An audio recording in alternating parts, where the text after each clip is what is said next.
News voice, जो हर खबर से आपको कराए रूबरू। सांसद दीपेंद्र हुड्डा ने सरकार पर जमकर भड़ास निकाली। बोले, इस सरकार में युवाओं के भविष्य के साथ खिलवाड़ हो रहा है। उन्होंने कहा कि सरकार किसानों को कर रही है नजरअंदाज। पहली सरकार जो खुद नहीं चलने दे रही संसद। बोले, मेरा रहा है रिकॉर्ड, संसद में सिर्फ करता हूं मुद्दे की बात। देर शाम रेवाड़ी में कार्यकर्ताओं के घर पहुंचे थे दीपेंद्र हुड्डा। सांसद दीपेंद्र हुड्डा ने कहा कि पिछले 7 सालों में भारतीय जनता पार्टी ने प्रदेश को बेरोजगारी में नंबर 1 बना दिया है। इस सरकार में युवाओं के भविष्य के साथ जमकर खिलवाड़ हो रहा है। चुनाव से पूर्व सरकार ने 2 भर्तियां निकालकर जरूर वाहवाही लूटी थी, लेकिन उसके बाद ऐसी कोई भर्ती निकली नहीं जिसमें कंट्रोवर्सी ना हुई हो। दीपेंद्र हुड्डा बीती देर रात रेवाड़ी में पार्टी कार्यकर्ताओं के घर पहुंचे थे। पत्रकारों से बातचीत में सांसद दीपेंद्र हुड्डा ने कहा कि इस सरकार में अभी तक 35 भर्तियां रद्द हो चुकी है। ऐसे में सरकार को आत्ममंथन करने की जरूरत है। सरकार को चाहिए कि एसएस कमीशन के सदस्यों को बर्खास्त करे। वहीं उन्होंने कहा कि यह सरकार किसानों को नजरअंदाज कर रही है, जबकि सरकार को किसानों से दोबारा से बातचीत शुरू करनी चाहिए। उन्होंने कहा कि यह पहली सरकार है जो खुद ही संसद को नहीं चलने दे रही और किसानों की आवाज तक को संसद में नहीं उठने दिया जाता। संसद में किसानों के मुद्दे पर बोलने तक की इजाजत नहीं है। उन्होंने कहा कि मेरा रिकॉर्ड रहा है कि मैं संसद में सिर्फ मुद्दे की बात करता हूं। रेवाड़ी से न्यूज वाइस के लिए संजय कौशिक के साथ अजय सागर अत्री की रिपोर्ट।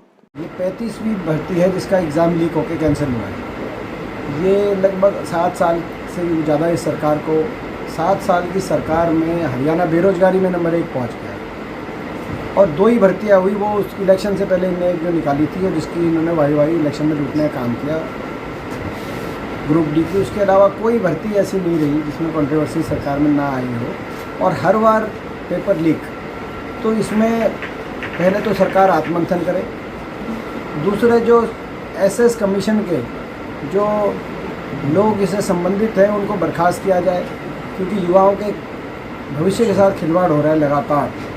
और जो इस रैकेट में शामिल हैं उनके आपराधिक उन पर धाराएँ लगाकर उनको बर्खास्त भी किया जाए और उन आपराधिक धाराओं का उनको सामना भी करना पड़े जो इसमें शामिल पाए जाए। इसकी निष्पक्ष जांच हो और सरकार आत्ममंथन करे। दुर्भाग्य की बात है किसान आंदोलन को लेकर अभी ये सरकार किसान को बिल्कुल नज़रअंदाज करके जो चल रही है वो उससे बड़े दुख होता है हमें, क्योंकि ये 3 कानून जब से आए हैं तब से देश का किसान सरकार से बार बार आग्रह कर रहा है कि इस पर पुनर्विचार हो।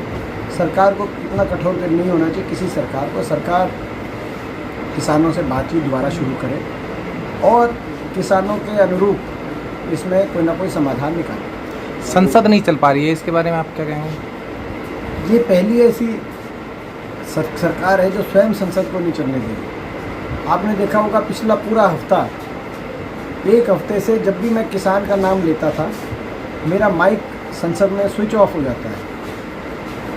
तो क्या सरकार को किसान के नाम से क्या एलर्जी है या विपक्ष की के जो है नाम से एलर्जी है? क्या कारण है? सरकार आप ये मगर जनता के सामने है। 3 बार ये इस हफ्ते में हुआ। मैं संसद में खड़ा होकर बोलने का प्रयास करता हूँ, तो जैसे ही किसान शब्द का उपयोग होता है वहीं मेरे माइक को काट दिया जाता है, स्विच ऑफ कर देते हैं माइक को। तो ये नहीं होना चाहिए। हो सकता है मैं कोई ऐसी बात कहूँ जो सरकार को जो है, मैं कभी कोई जो है ऐसी बात मैंने आज तक कभी नहीं कही कि भाई व्यक्तिगत किसी को हाथ हो या चुपाने वाली बात हो। मैं केवल मुद्दे की बात करता हूँ, ये मेरा रिकॉर्ड है। तो ऐसे में भी अगर विपक्ष की आवाज़ आप बिल्कुल ही उठाने की जगह नहीं देंगे तो उससे लोकतंत्र का नुकसान है, फ़ायदा नहीं।